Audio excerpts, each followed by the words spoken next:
already. Ah, I'm like nervous. Okay. Oh, it is filming. If you hear any noise, it's my cats, because I have 2 cats. Finley and Benson is leaving.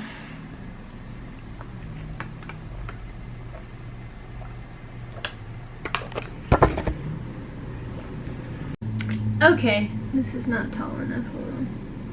What else? Try this.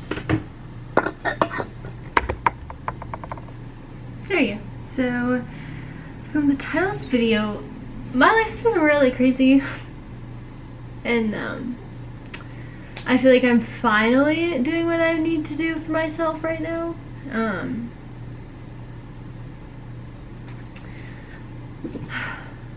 don't even know how to start this video out because I feel like if you knew me from high school, you knew I struggled with mental health a lot. I'm pretty sure everyone in my high school knew I was always gone, I was always in the hospital, I was always covered in scars.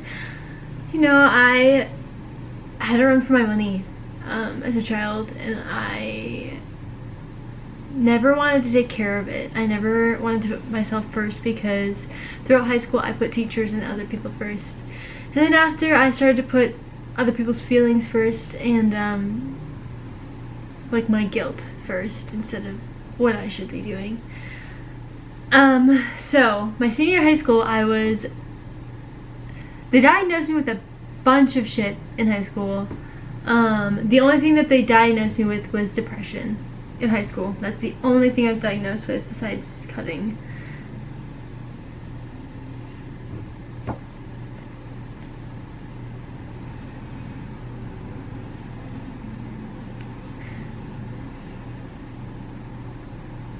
Okay, sorry, my fiance was listening. And so they put me on Zoloft, and I was on it for maybe 2 weeks, and I was nauseous all the time. I threw up a lot. I just never felt good, and I felt really numb, so I stopped taking it. I was seeing a psychiatrist. He was like this older colored man, and he never made me feel comfortable. He always sat next to me. He touched my thigh a couple times. My battery's gonna die. Frick. But it was just like not a good experience, so I stopped taking the medication. I had a bunch of bottles of Zoloft because he kept prescribing me stuff I wasn't taking, and you know, I just stopped showing up. One day I just stopped showing up because I was like, this isn't it. I'm not taking this medication because I don't feel it's right, and I don't feel like you're working with me in the right way to help me. So after that, I had a bad taste in my mouth for medication, and I feel like I always have, because I feel like I've always heard the stigma of like, you can't take medicine, like you're fine, and like my parents have had that for me my whole life, and I feel like mentally I have the stigma for myself. I don't know why, I don't know how it started, I don't know where it came from besides my parents, but yeah. So a 2 months ago, me and my sister-in-law had like a dinner, just us two. You know, we talked about a lot of stuff, like a lot of my trauma, a lot of like life, and just things that we never would talk about, you know, like in a normal setting, or like we would never get the chance to talk about. And you know, we talked about medicine, and I was like, you know what, I should give it a shot. Am I terrified? But yes, I will give it a shot. So my old therapist, who we broke up a while ago, she gave me a recommendation, and I called them up, made an appointment, and I had my appointment today. So this morning at like 9, I started my appointment, and it was a very, very amazing lady. It was like an evaluation, and we had our 2-hour session, and then she diagnosed me with severe anxiety, severe depression, and PTSD. She wants to diagnose me with bipolar, but I'm too young. I hit all of the symptoms and all of the the boxes you would look for. But the only difference between me is I don't have like a manic, my episodes aren't 7 days, which they have to be 7 days in order for you to have bipolar, which is why she didn't diagnose me with it, because I only have them for like a day or 2, but they're not long. It's not longer than a day or 2. And so she diagnosed with a mood disorder, to keep it simple, because I do have really bad like mood fluctuations, and I can't stabilize it.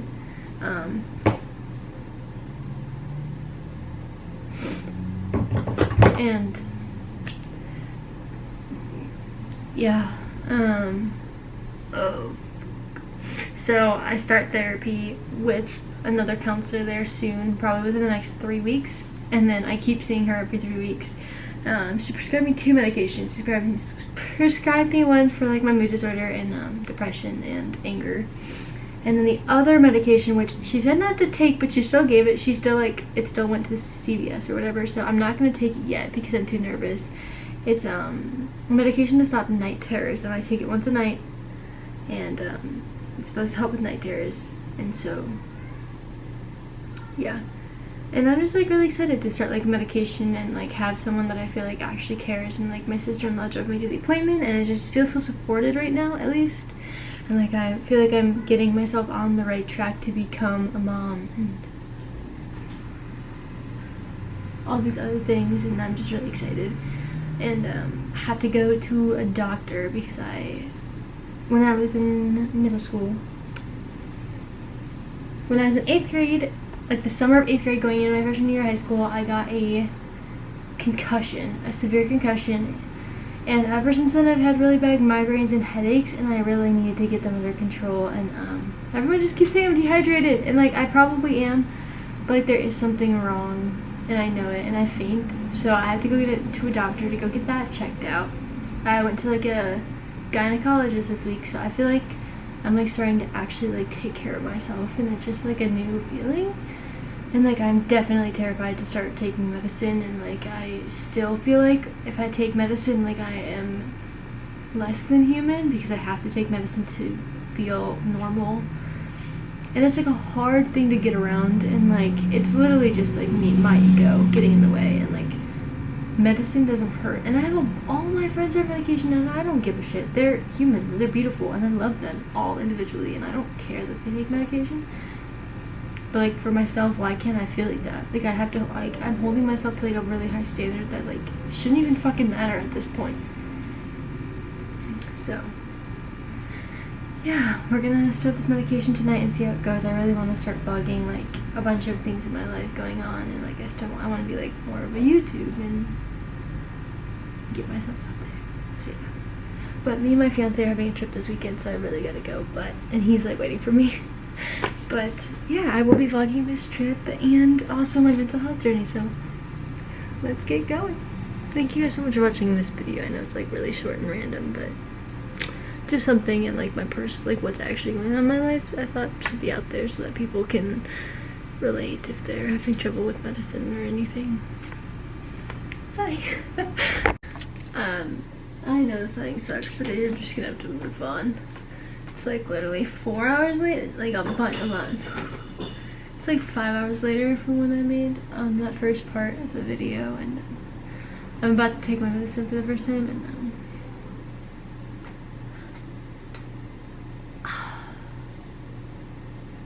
I just really wish I had like a good support person. I don't know. Like my head hurts like crazy. I just want to go to bed, but like I gotta pack and I have to do all these other things, and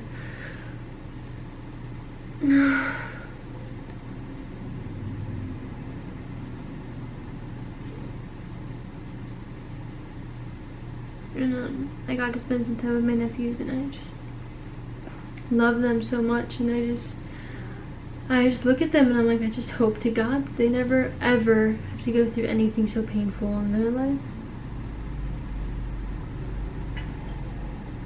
Okay, I should probably just go take my medicine and start packing. I'm being emotional. Like all I want to do is relapse, and I can't, and I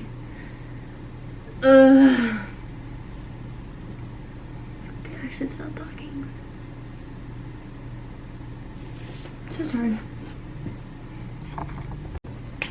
Okay, so I'm back.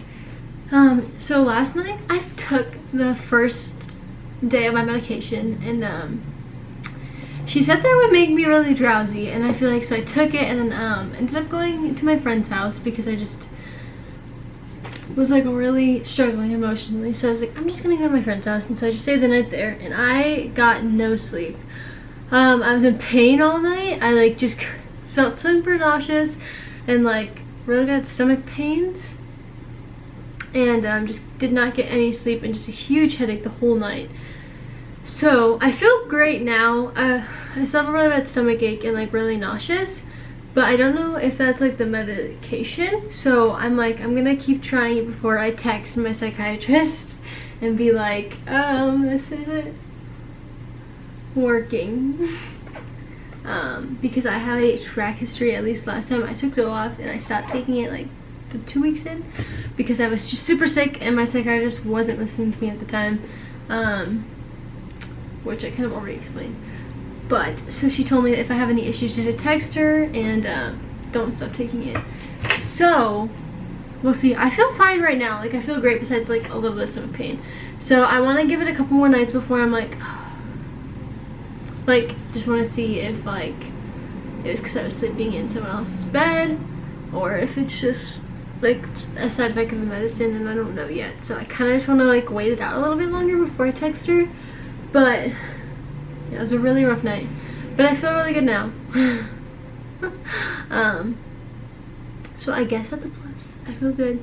But yeah, I also have my trip, which is gonna be like a vlog coming up. So yeah, I have to go get ready for that. But I thought that I would just do like a little update, and yeah. So yeah, that's it. Bye. Okay. So obviously I have the same symptoms. I'm not sleeping. I have a lot of nausea, a lot of stomach pain. And I think one thing that I'm really upset about is that I warned her multiple times that it's really easy for my body just to go into like stop eating. It's just super easy for my body just to stop eating. I don't feel hungry, and then it just lessens. And I know that I'm eating less, well, one, because I just noticed it, but also like, I don't know if any of you have struggled with anorexia, but you get like really bad stomach pain in the morning. It's really bad. And it's very painful. And that's your metabolism. It's like finishing, and there's no food left, so it causes like massive stomach pain. And here we are. And I think yesterday I ate under 500 calories. And so I'm kind of frustrated because it's really hard to get myself to start eating again, because I can't just force myself to eat. That's just not how my body works. I'll throw up. But so that's another side effect, is that my eating disorder is now back. And now that I stopped eating, I get into the thoughts of like, well, I need to eat kind of thing. So I guess I'm kind of frustrated that that happened. I messaged her like 3 days ago, and I still haven't got a response. So I'm kind of frustrated about that, because she was the one who told me to call her or text her if I had any side effects. I'm still taking it because I'm still taking it because I don't want to stop. But then, not yesterday, the day before yesterday, I had, so today is the 21st of July. So the 19th of July, I had really bad hot flashes. I was like sweating, and I'm not the person to sweat. I'm always cold. So I was sweating, and I was sweating and really lightheaded and thought that I was gonna faint. So